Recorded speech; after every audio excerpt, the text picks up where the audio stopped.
I have done some proselytizing and educated some of you as to the value of it.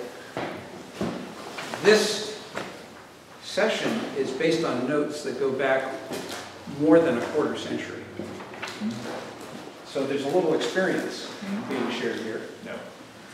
And it has been primarily directed at those doing the thesis for the historic preservation program. But from my point of view, regardless of whether you're doing a full thesis, a research report, or a professional report, there is great value in the steps that are articulated and outlined here, because I think they're pretty much common to any exit project, whether it be the full thesis for historic preservation, whether you've chosen to do a thesis in the MRP program, or you're doing one of the other alternatives. And I would say that too many times I've had the opportunity to walk people through the logical process. So I appreciate the fact that we're videoing this session today, so that when people ask me later on, how do I go about doing this, I can refer them to the video and then answer questions after people watch the video. So thank you, Professor Tomlan. Happy to help. The repetition of the questions has led to the answers that you're going to be subject to in this discussion. The presentation of this, so that the viewing audience knows in the future, the presentation of it requires at least 45 minutes to go through. You can't do it in anything less than that. If for those of you who are in the live audience in the peanut gallery here today, right? It may go longer, of course, if there are questions, and I encourage you to ask questions. But as Spike said, this is the result of having become involved. I've done about 600, I've reviewed 600 theses at this point. I've been chair of 600 theses committees, okay? Which is been noted by a lot of my colleagues as though I'm somewhat crazy to have done that much work. But in many respects, the thesis problem is one which faces you as professionals, and all professionals face in some way or another the marshaling of material, information, and knowledge so that it can be made available as you are a professional. You are in service to a community, you're in service to an individual. And this is why we take the time and trouble to do this. I use the term thesis loosely. The MRP program has defined the project report, and there are different kinds of ways in which one can approach things. I've done is, presently I have as many MRP candidates as advisees as I do MA candidates. And I also do public policy, archaeology, urban history, and things of that sort outside. So it doesn't really matter to me what discipline you're coming from, and it really doesn't matter to me what the subject is. This is really, this set of handy thesis notes is basically designed with the idea that I want you to finish. Right? I want you to finish, and I want you to finish when you want to finish. I begin with, in handy thesis sheet number 100, what is a thesis? And in fact, in some cases, a thesis isn't required. You can call it a term report if you wish. But the important thing is to remember that you're going to define the nature of the problem, and most of these handy thesis notes, including this one, have in them, yeah, just take one sec. There you go. And you can have the state for it too. Right. The bold statements are the key ones that I will refer to in the discussion on all cases. Defining the nature of the problem is one of the most important, if not the key aspect of thesis work. It's what the professional does. It's what I'm doing in Design Connect. I'm continually dealing with the scope of the project. What do you want to do? Well, what's the project scope?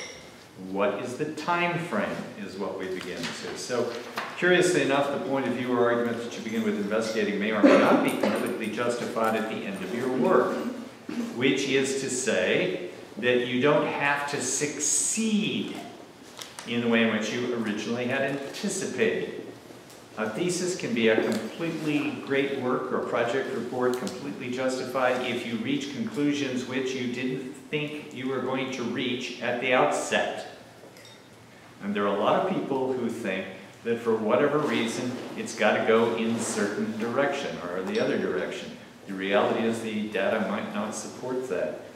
So, defining the nature of your project, how much time you're going to put into it, or whether it's a thesis or a research project or whatever, is important. And I defined a thesis not being a dissertation, because I deal with dissertations as well, of course.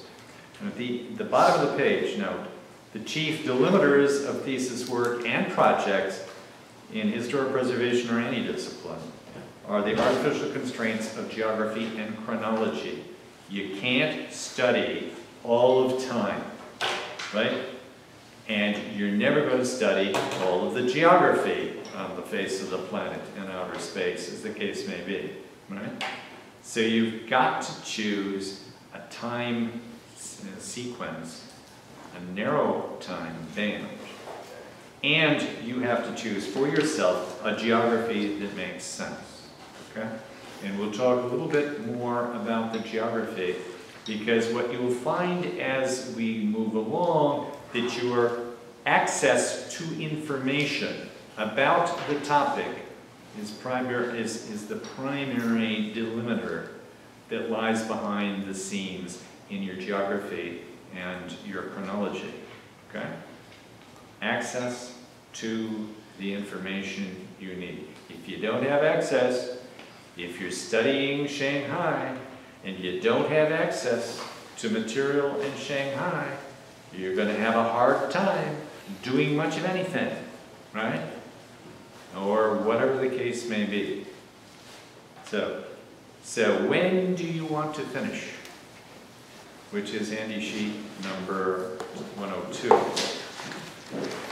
Now you will have seen on the department website, you will have seen more people are coming in. Take a set of the handouts and stapler. Right, and you go with any piece of sheet number 100, and you go right on to the end here. Till the next 100 comes afoot, right? And then you've got the stapler to pin them together. In the website and in the departmental survival guide, there is a sheet. Tina said, why am I doing this? When there's all this stuff already available to you in a sense. Well, yes, there is.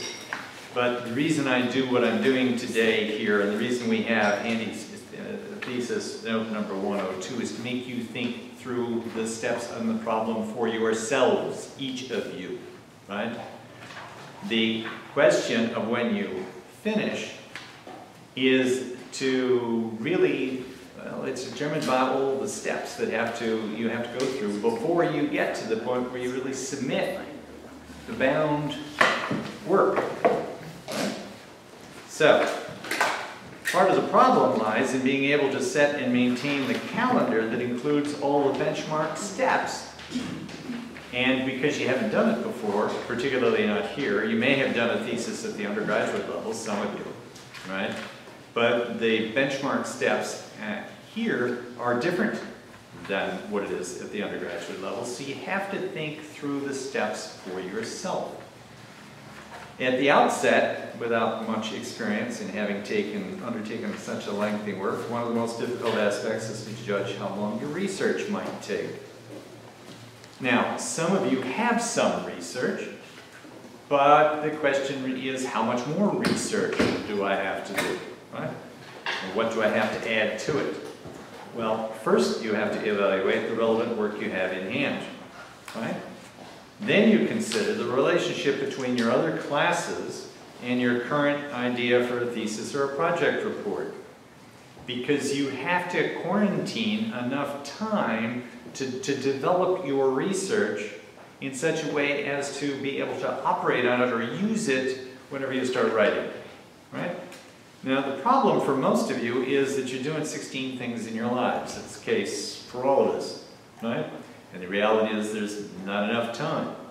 So you're going to have a question of how it is that you more or less quarantine or separate out of your life the time that's necessary.